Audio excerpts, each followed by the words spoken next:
Hey, bikeaholics. Anthony Peters here, your lab riding buddy. Got a question for you. Do you ever get those times a year where you can't ride, winter time, or just maybe where you live, they've got a extra rainy season or something, and you start to get depressed because you can't get out on your bike? Or have you ever been in the military and on a long deployment? You don't have your bike with you, obviously. So you start to feel that little itch, okay? I've been there. All right, especially on the long deployments as a veteran, being out there 6 months, 9 months,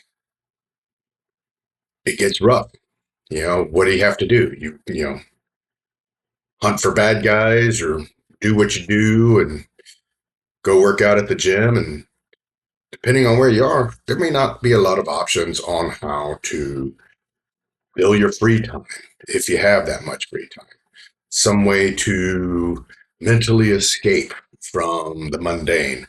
You know, Depending on where you live, it's wintertime and you're stuck in the house and you're going stir crazy. You may go out to the garage or the shop, wherever you store your motorcycle, and just sit there with it. Sit on it. That's a good thing to do. Another good thing to do is projects with it. Great thing this time of year or whenever you're watching this, change that oil. If it's just sitting there, why let it sit there with old oil and, you know, deposits sitting in it? you know, Switch it out. And if you like, you can hit up my LinkedIn, go to Amsoil, order some Amsoil. That's the best thing I put in it. Runs great. But that's not what I'm here to talk to you about. Not about changing your oil. Of course, that's a great thing to do. Also, do your inspection. Make sure everything's safe. That's a big thing I do care about. It's your safety on the bike. But if you're getting that depression from not having that time with your bike, one thing I found that really helped was if you can find something good, which, let's be honest, a lot of motorcycle movies kind of suck. So, you know, look for them, see what you can find, see if you can get that fixed. Couple good ones. Go over to Ryan Erlacher, the law abiding biker. Check out his videos. He's got some good ones. He's made some good documentaries about rides he's done. Another way that I've gotten through it, if you have you know, the fruit shaped TV subscription, um, Ewan McGregor's series can be streamed on that one. Okay, him and his buddy Charlie Borman, they did first they did the long way round, then they did the long way down, long way up, and now the long way home. So you've got four different documentaries of them riding around the world, seeing amazing things, doing wonderful things. That's a good way to get a fix. Um, but maybe you're limited. Okay. Another thing I did. So sometimes the movie and the book don't exactly go together. On one of my deployments, I found this book.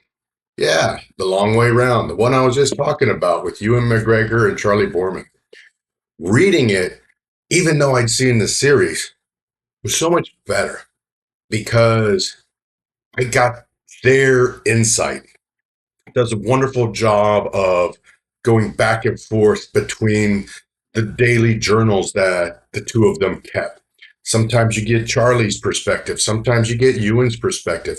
Sometimes it goes back and forth between their perspective on the same event. It's actually quite good reading this book. And then they also did their long way down. Sadly, they didn't do, or at least I haven't been able to find a book for Long Way Up. And I would say that at the time of making this video, Long Way Home is still a little too new. It just released a few months ago, so they haven't published a book on that yet. But what I'm going to do, because people keep asking me for content, is I'm actually going to read roughly a chapter at a time, and make it so you can listen to the book. You don't have to go find it. I'm going to read it to you. Bear with me. Few concussions and everything. My reading may not be the best, but I'll do the best at editing it and making it sound good for you. Okay? Hope you enjoy it. Let me know what you think. If this is something you enjoy and you want me to go on and do other ones, I'll be happy to. Just go down, click the like, especially click the subscribe for me. Trying to grow this channel, and this is one way I'm trying to come up with content. Take care, and I hope you enjoy.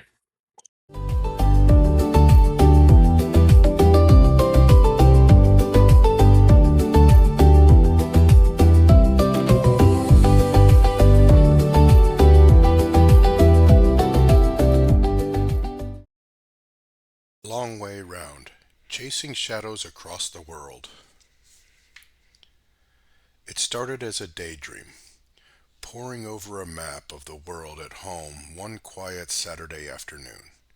Ewan McGregor, actor and self-confessed bike nut, noticed that it was possible to ride all the way round the world with just one stop, hop across the Bering Strait from Russia to Alaska. It was a revelation he couldn't get out of his head. So he picked up the phone and called Charlie Borman, his best friend, fellow actor and bike enthusiast. Charlie, He said, I think you ought to come over for dinner. from London to New York, Ewan and Charlie chased their shadows through Europe, the Ukraine, Kazakhstan, Mongolia, and Russia, across the Pacific to Alaska, then down through Canada and America. But as the miles slipped beneath the tires of their big BMWs, their troubles started. Exhaustion, injury, and accidents tested their strength. Treacherous roads, unpredictable weather, and turbulent politics challenged their stamina. They were chased by paparazzi in Kazakhstan, courted by men with very large guns in the Ukraine, hassled by the police, and given bull's testicles for supper by Mongolian nomads. And yet, despite all these obstacles, they managed to ride over 20,000 miles in 4 months, changing their lives forever in the process. As they traveled, they documented the trip, taking photographs and writing diaries by the campfire. Long Way Round is the result of their adventures. A fascinating, frank, and highly entertaining travel book about two friends riding around the world together, against all the odds, realizing their dream. Long Way Home, Magadan. Ewan. On the last day, I walked down to the harbor. Having slept late, I had breakfast on my own and went for a wander. I wanted to get to the ocean. I needed to see the Pacific. Not knowing the right way, I stumbled down the hill, through rows and rows of tenements, nodding, smiling, and waving at the people as I passed, eventually arriving at the waterfront. I turned around, lifted my camera to my eye, and took a picture. There it was, Magadan, Siberia, the place that had been in my dreams and thoughts for 2 years, like a mythical city forever beyond my reach. I wanted to capture it, somehow hold on to it, and take a part of it with me when we began the long journey home. I walked on. The path led to the beach. Although it was the last day in June, it was the first day the sun had shone in Magadan that year. 3 weeks earlier, it had snowed. But that day, the air was warm and soft, the sky a cloudless blue.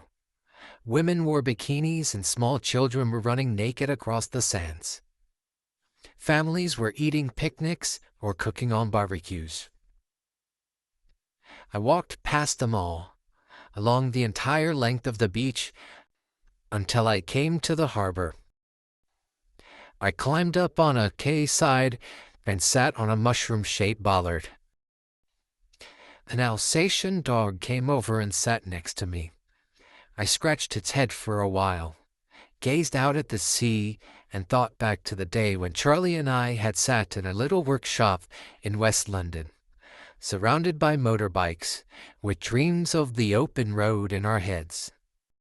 All we knew then was that we wanted to get from London to Magadan.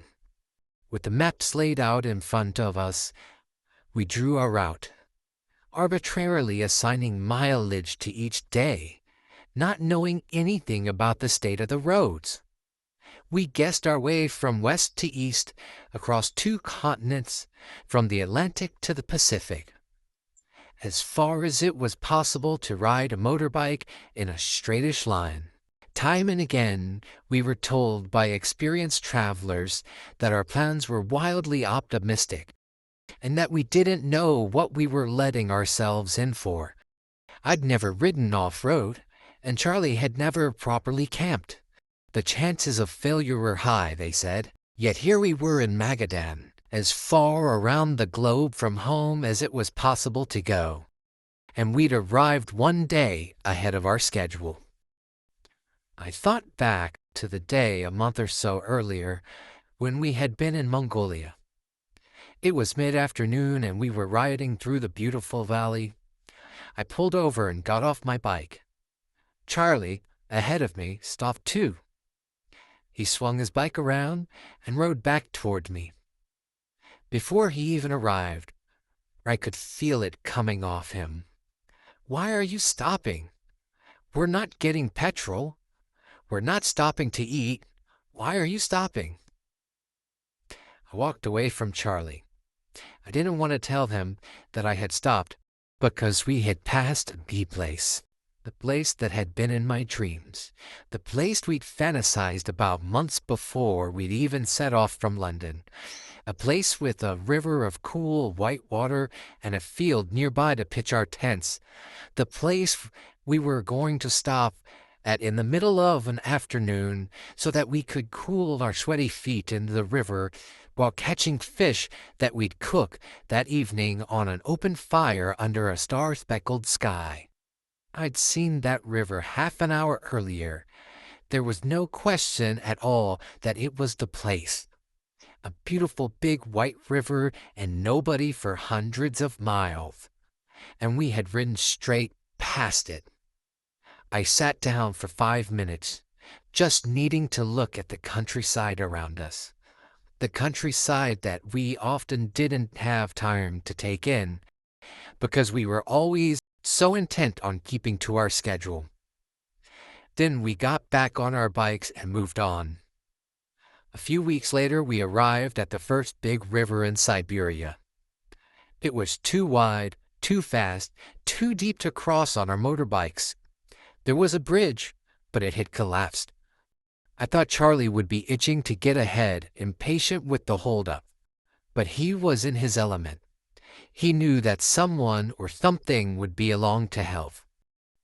The delays were the journey. We'd get across it when we got across it. I understood now that it didn't really matter that we hadn't stopped beside that cool, fast-flowing Mongolian river. The imperfections in our journey were what made it perfect. And maybe we wouldn't be in Magadan now if we'd not had that burning desire to keep going. After all, the river would always be there. Now that I know what was out there, I could always return.